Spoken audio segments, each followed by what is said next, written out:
পরিষদ কৃতজ্ঞ এই পরিষদকে যে দায়িত্ব দিয়েছেন।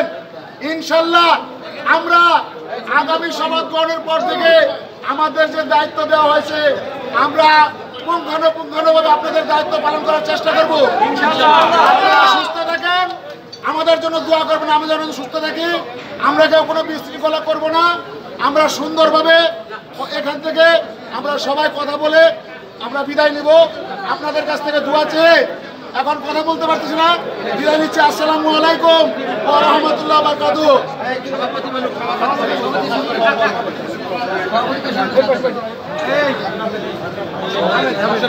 ধন্যবাদ।